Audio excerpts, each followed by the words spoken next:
News 28 मराठीमध्ये आपले स्वागत आहे। आजच्या मोठ्या बातम्यांबद्दल बोलूया। कळमेश्वर नगर परिषदेत भीषण आग, महत्त्वाचे दस्तऐवज जळून खाक।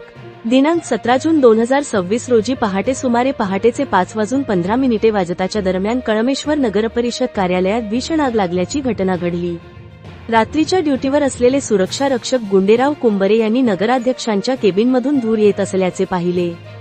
संशय आल्याने त्यांनी तात्काळ घटनास्थळी धाव घेतली। केबिनचा दरवाजा उघडून पाहणी केली असता आतमध्ये आग लागून साहित्य पेट घेत असल्याचे त्यांच्या निदर्शनास आले। त्यांनी तत्काळ नगरपरिषदेतील संबंधित अधिकारी, कर्मचारी तसेच मुख्याधिकारी यांना माहिती दिली। यानंतर पोलीस प्रशासन व अग्निशामक दलाला पाचारण करण्यात आले। घटनेची माहिती मिळताच सावनेर विधानसभा मतदारसंघाचे आमदार आशिषजी देशमुख तसेच भाजपाचे प्रदेश कार्यकारिणी सदस्य डॉक्टर राजीवजी पोद्दार यांनी तात्काळ घटनास्थळी भेट देऊन परिस्थितीची पाहणी केली। आमदार आशिषजी देशमुख यांनी या घटनेची सखोल चौकशी करण्यात येईल तसेच आग लागण्यामागील कारणांचा शोध घेऊन दोषींवर योग्य ती कारवाई केली जाईल।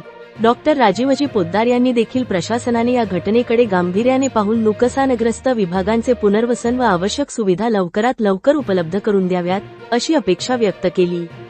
तसेच घटनास्थळी कळमेश्वर नगराध्यक्ष अविनाशजी माकोडे व नगरपरिषदेचे उपाध्यक्ष धनराज देवके तसेच नगरपरिषद मुख्याधिकारी आकाश शिरोडकर हे देखील उपस्थित होते। त्यांनी आगग्रस्त विभागाची पाहणी करून नागरिकांना नगरपरिषदेच्या कामकाजामुळे कोणताही त्रास होऊ नये यासाठी तातडीने पर्यायी व्यवस्था व आवश्यक उपाययोजना करण्यात येतील, असे आश्वासन दिले।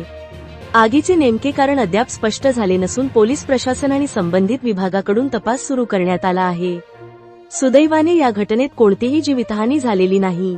नागरिकांमध्ये चिंतेचे वातावरण निर्माण झाले आहे। कळमेश्वर प्रतिनिधी मंगेश गमेची रिपोर्ट।